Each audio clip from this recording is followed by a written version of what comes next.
हमारे विभिन्न ज्ञानवर्धक कार्यक्रम देखने के लिए आप हमें अभी सब्सक्राइब करें, बेल आइकन को प्रेस करें ताकि आप देख सकें हमारा कार्यक्रम सबसे पहले।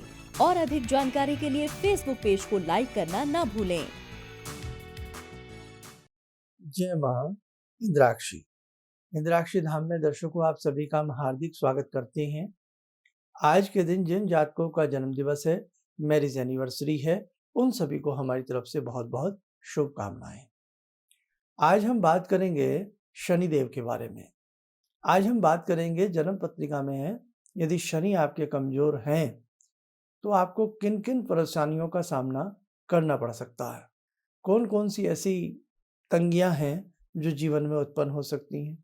यूँ तो शनि न्याय के देव हैं, इसलिए हमारे सुख हों, हमारे दुख हों, हमारा प्रारब्ध हो, हमारे कर्म हो, सबका लेखा जोखा बहुत अच्छे से शनिदेव निभाते हैं और उसी के हिसाब से सबको दंड और न्याय की प्राप्ति कराते हैं। इस अंक में ऐसी ही कुछ चर्चा हम आपसे करेंगे। आइए पहले आज का पंचांग हम देख लेते हैं।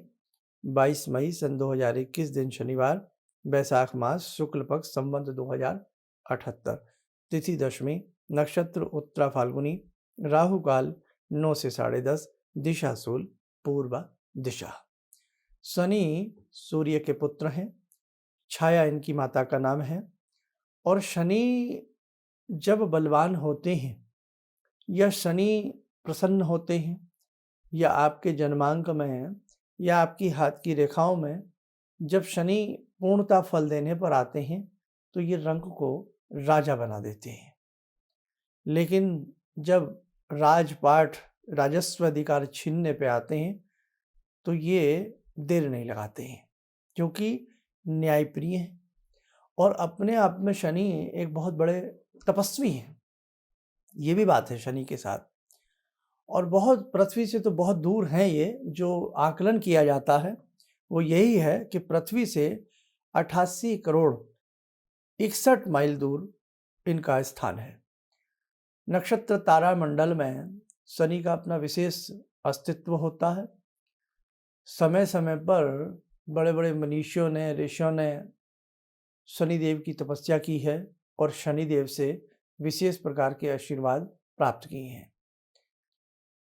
ज्योतिष शास्त्र के अनुसार जब शनि रोहिणी नक्षत्र का भेदन कर रहे होते हैं उस वक्त में रोहिणी संकट योग पैदा होता है। कुछ लोग इसे रोहिणी संकटा योग कहते हैं, कुछ रोहिणी संकट योग कहते हैं। ये बहुत ही भयंकर योग उत्पन्न होता है और ऐसे विशेष योग में अन्न की और पानी की बहुत ज़्यादा पृथ्वी के ऊपर समस्याएं आने लगती हैं। और ऐसा ही एक बार बहुत पुरातन समय में भी ऐसा हुआ है। उस समय भगवान श्री राम के पिता दशरथ नक्षत्र मंडल में गए और वहां जाकर के उन्होंने शनि देव की साधना और आराधना की। भगवती सरस्वती और भगवान श्री गणपति की कृपा से एक अद्भुत शनि स्तोत्र की रचना उन्होंने की आशीर्वाद लेकर के। और वो शनि स्तोत्र आज बहु प्रचलित है। नीलाय शीतकंठ निभाय च। और जिन लोगों के पास पुराना पद्म पुराण है गीता प्रेस का, तो पुराने पद्म पुराण के पेज नंबर 636 पर ये स्तोत्र मिल जाएगा। और अब जो नए पद्म पुराण बाद में गीता प्रेस से आए हैं उसमें हो सकता है पेज आगे पीछे हो सकता है। अगर बिल्कुल सही चाहिए किसी को, वहाँ से मिल जाएगा। हमने भी इसको फेसबुक पे बहुत समय पहले लिख करके सबके लिए रखा था। फिर कभी देखते हैं, समय रहा तो जरूर दोबारा से कर देंगे इसको। ये स्तोत्र ऐसा है कि शनि की ढैया हो, शनि की साढ़े सती हो, शनि भी किसी प्रकार से आपकी कुंडली में कमजोर हो या आपकी हथेली में प्रबल भाग्य रेखा ना हो, तो बहुत कहीं ना कहीं काम की बात बन जाती है। एक चीज इसी के साथ आपको और बता दें, शनि की जो दृष्टि है इसी में सब कुछ होता है।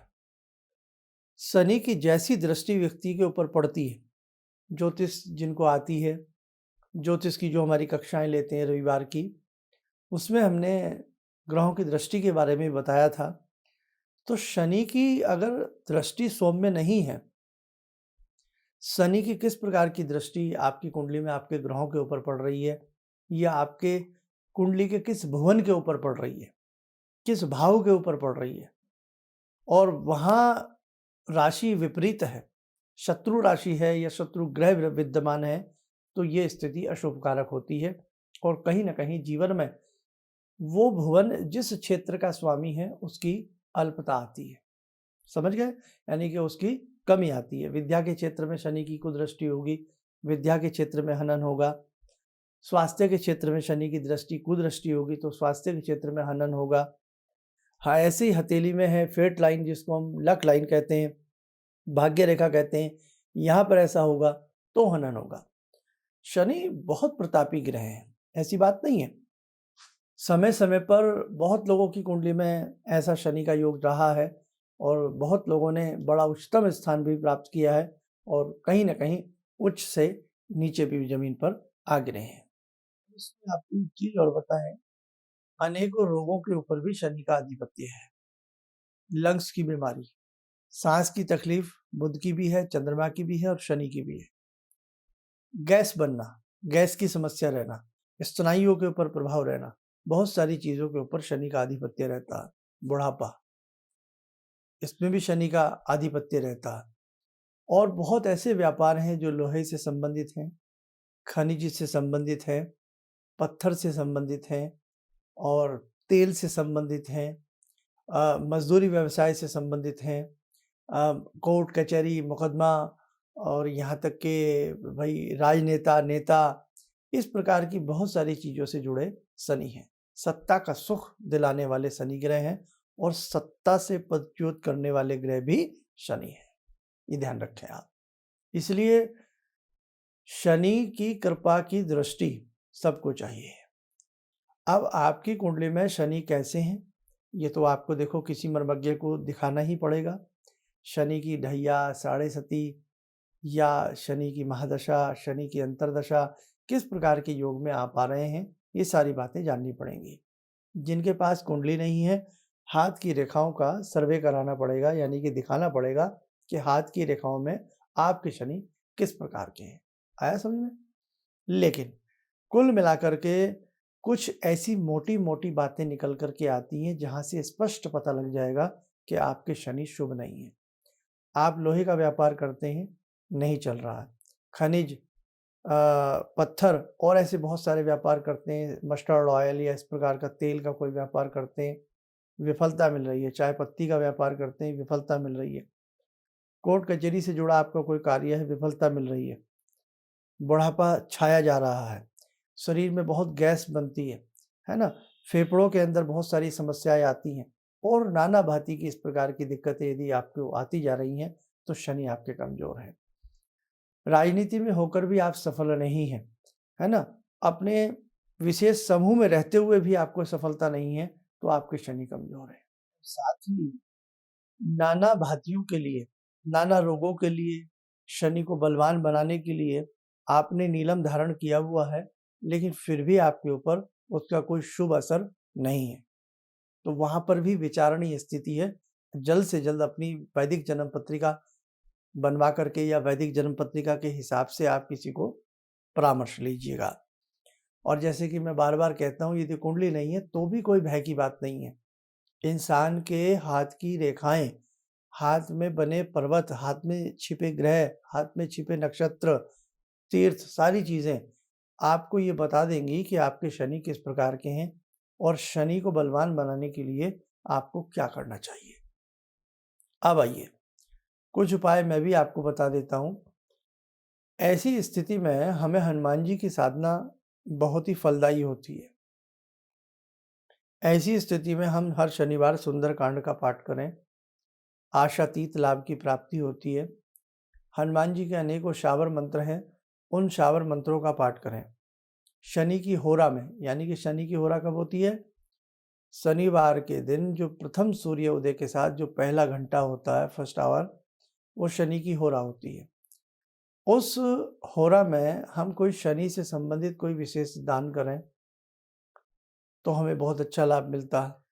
और इसी के साथ साथ हम चाय पत्ती, काला कपड़ा, कंबल या कोई लोहे से संबंधित सामान कोई भी किसी धर्म क्षेत्र में हम देवें, उससे भी हमें विशेष प्रकार का लाभ मिलेगा। शनि के बीजात्मक मंत्र हैं ओम शम शनिश्चराय नमः, इन्हें पढ़ने से भी हमें विशेष लाभ मिलेगा।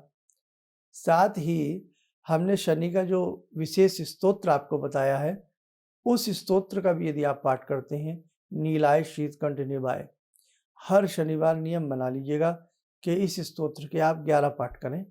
ऐसा 11 शनिवार तक करें और हर शनिवार पीपल को सींच के आएँ। पीपल के मूल में मीठा जल, उसमें 1-2 लौंग मिला लें, काला तिल डाल लें, गंगा जल डाल लें, थोड़ा कच्चा दूध डाल लें। घर से शनय नमः बोलते हुए जाएँ, पीपल के मूल में चढ़ाएँ, शनय नमः बोलते हुए घर आएँ। हो सके संभव हो तो सरसों के तेल का दीप भी जला दें 11 शनिवार, और 11 ही पाठ इस शनि स्तोत्र के करें, या शनि की किसी भी बीज मंत्र के 11 माला करें। रुद्राक्ष की माला ले सकते हैं, कोई भय नहीं, कोई डर नहीं है।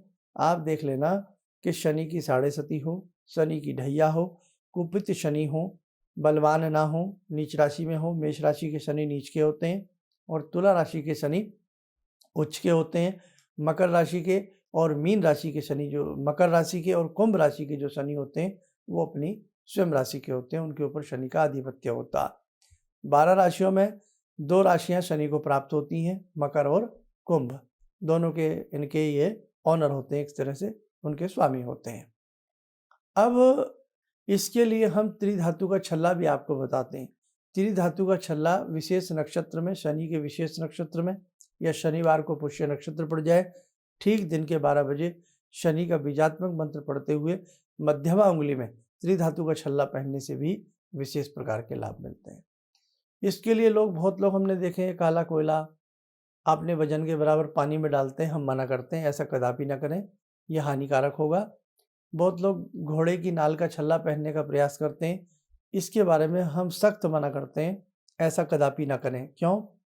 क्योंकि जहाँ शास्त्र में ये लिखा है कि काला घोड़ा हो और उसके पाँव की अगले वाले पाँव के, राइट पाँव का, यानी कि सीधे पाँव का जो चंद्राकार की खुरी लगी होती है, वो स्वतः नेचुरल अपने आप निकल कर के गिर जाए, फिर विशेष विधि से उसका छल्ला बनवाए, पहने तो लाभ करता है। लेकिन अब क्या करते हैं, अब व्यापार हो गया है, अब उसको ज़बरदस्ती निकाला जाता है। काले घोड़े वाला कहीं ना कहीं खड़ा होता है, उसे भी पता है कि कोई ना कोई बेवकूफ़ आएगा और मुझे 500,000 रुपये देगा, और वो जानबूझ करके लगाई होती है, आराम से निकाल के दे देता है।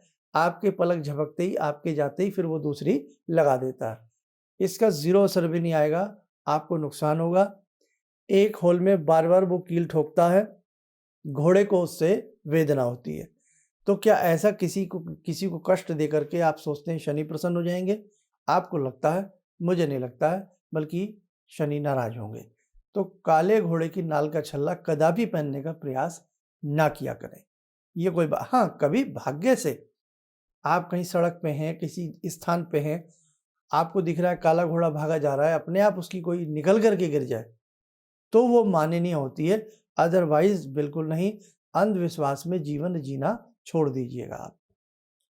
ऐसे ही किसी की किस्मत नहीं खुलती है भाई साहब, भगवान देखते हैं कब किसको क्या मिलना होता है।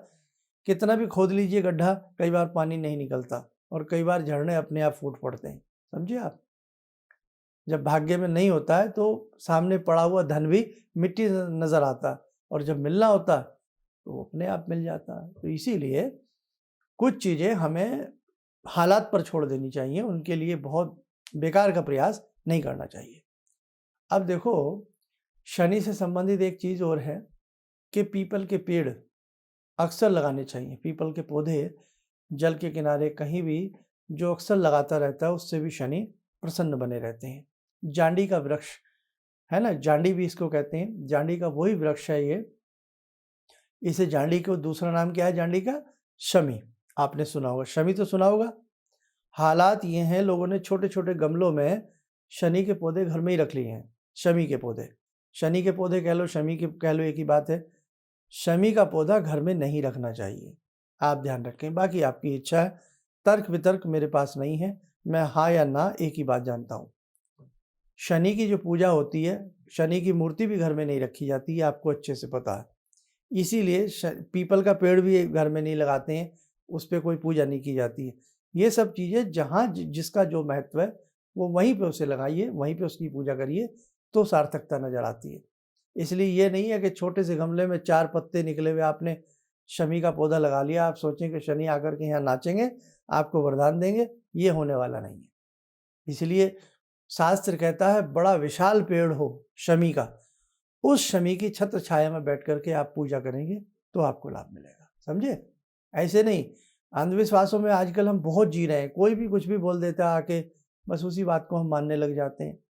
हम मेहनत नहीं करते कुछ, हम अपने आप शास्त्रों को पढ़ने की कोशिश नहीं करते, कोई भी कुछ भी कह देता है। देखो प्लीज़ मेरी बात का बुरा मत मानिए, ये मैं बहुत सारी चीज़ें किसके लिए बोलता हूँ, बहुत लोगों का मुझे झेलना पड़ता है, किस लिए? आपके लिए, क्योंकि आपको सच बताना, तो सच बताना बहुत ज़रूरी है और सच बताने के लिए हमें बहुत सारी कटु बातें भी झेलनी पड़ती हैं, लेकिन हमें उनकी कोई परवाह नहीं है, बस आप तक सही जानकारी पहुंच जाए, ये हमारा लक्ष्य होता है। इसलिए जिन्होंने रख लिए हों शमी के पौधे, आपका मन है तो रखिए, अदरवाइज़ कहीं न कहीं मंदिर में, प्रांगण में, धर्म क्षेत्र में कहीं न कहीं उनको लगवा दीजिएगा, वो फलेगा फूलेगा, फिर देखना आप कैसे शनि आपसे प्रसन्न होते हैं। महाभारत में भी, महाभारत के एक प्रकरण में आता है कि जिस समय युद्ध में, अज्ञातवास में जिस समय पांडव जा रहे थे, उन्होंने अपने आयुधों को, अपने शस्त्रों को शमी में ही छिपाया था और कहा था कि हे शमिदेव, आप इनकी सुरक्षा रखें, हम आते समय आपसे लेंगे, और बाद में उसकी खोखर से उनको वो सारे अस्त्र उनके सुरक्षित मिले थे। तो बहुत अच्छा विधान है पूजा पाठ का, यदि हम करने पर आए तो मैं समझता हूँ जो मैंने इसमें बताया वो करिए, और सबसे ज़्यादा ज़रूरी है किसी मर्मज्ञ को अपना एक बार अच्छे से दिखा लीजिए ताकि वस्तु स्थिति पता लग सके, फिर हम करें। तो पीपल पर जल देना, शमी की पूजा करना। अब शमी की पूजा कैसे होती है?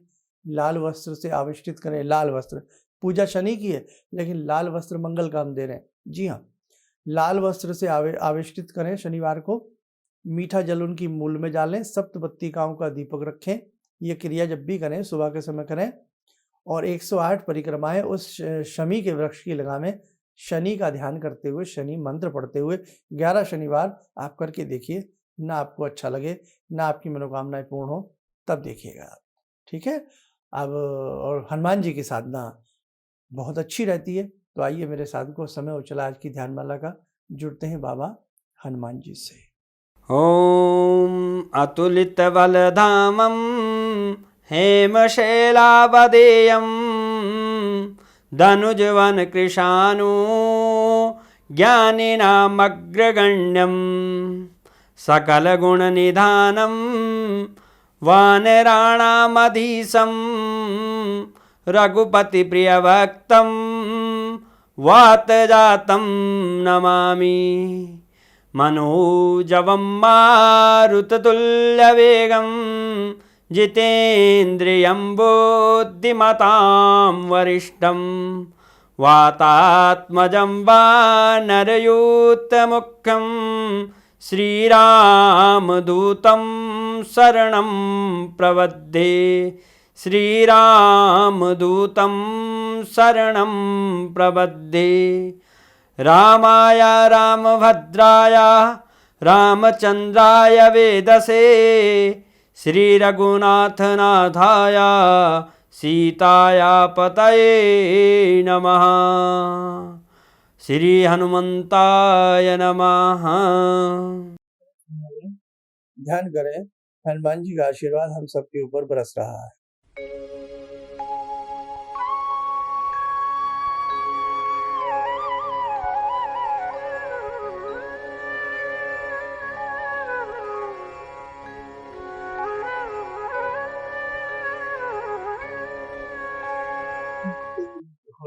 सामान्य हो जाए। देखो साधकों, कल मोहिनी एकादशी भी है और ज्योतिष की पाठशाला भी है, इसलिए हमने कहा भी है कि जो ज्योतिष सीखने के इच्छुक हैं वो हमारे हर रविवार के अंक से जुड़ जाएं। और कल मोहिनी एकादशी है, इसलिए जब कोई तीज त्योहार व्रत आदि आते हैं उस दिन ज्योतिष की क्लास या तो होती नहीं है या छोटी क्लास होती है। इसलिए कल हम बताएंगे कि पंचांग क्या होता है। आपने बहुत नाम सुना होगा ना। अब देखो भाई, जिनको सब कुछ आता है हम बात उनकी नहीं करते हैं, जो केवल ज्योतिष में अभी कदम रख रहे हैं, सीख रहे हैं, हम उन छात्रों की बात आपसे करते हैं। तो कल दोनों ही बातों के बारे में हम आपको बताएंगे। दूसरी बात, जैसे आज शनि का ये एपिसोड है, तो ऐसी बहुत सारी जानकारियां आपको हमारे विशेष कार्यक्रम से मिलती रहती हैं। उसमें हम आपसे यही कहेंगे कि आपके जो अपने परिचित हैं, जानकार हैं, उनको कई बार आपको जब मन हो, मन अच्छा हो, अच्छे मन से सारे कार्य होते हैं, तो ज़रूर बताया करें कि यूट्यूब पर प्रोफेसर धर्मेंद्र शर्मा, PROF धर्मेंद्र शर्मा लिखें या पंडित धर्मेंद्र शर्मा लिखें और वो हमारे कार्यक्रम सुना करें। हमारे नाम से ही ये चैनल है। सुनेंगे तो कहीं ना कहीं आपके मित्रों को भी, आपके अपने जानकारों को भी कुछ ना कुछ नई जानकारी अवश्य प्राप्त होगी। इन्हीं शब्दों के साथ हम अपनी वाणी को विराम देते हैं। जय मां इंद्राक्षी। जहाँ तक मेरा व्यक्तिगत अनुभव रहा है, मैं फर्श पर पढ़ा था, आज गुरुजी की कृपा से अर्श पर हूँ। गुरुजी ने एक मंत्र मैं जब पहली बार मिला था तो मैं ऐसी परिस्थिति में गिरा हुआ था कि मेरे को ये लगता था कि मैं जिधर भी जाऊँ मेरे तरफ एक तरफ कुआं एक तरफ खाई वाली स्थिति मेरे साथ थी। और गुरुजी ने वहाँ उस वक्त तो मेरे को 2 मंत्र दिया कि इसका आप पाठ शुरू करो, और 2 दान की सामग्री बताई थी और उसको मैंने शुरू किया। और उसके बाद से उस वक्त से लेकर आज तक मैं फिर जिस स्थिति में था वो पीछे मुड़कर मैंने नहीं देखा। किसी भी समस्या के समाधान के लिए मिले प्रसिद्ध हस्तरेखा एवं वास्तु विशेषज्ञ प्रोफेसर धर्मेंद्र शर्मा जी से। नोट: शिविर में भाग लेने हेतु एवं व्यक्तिगत रूप से मिलने के लिए कॉल करने का समय सुबह 10 बजे से शाम 6 बजे तक।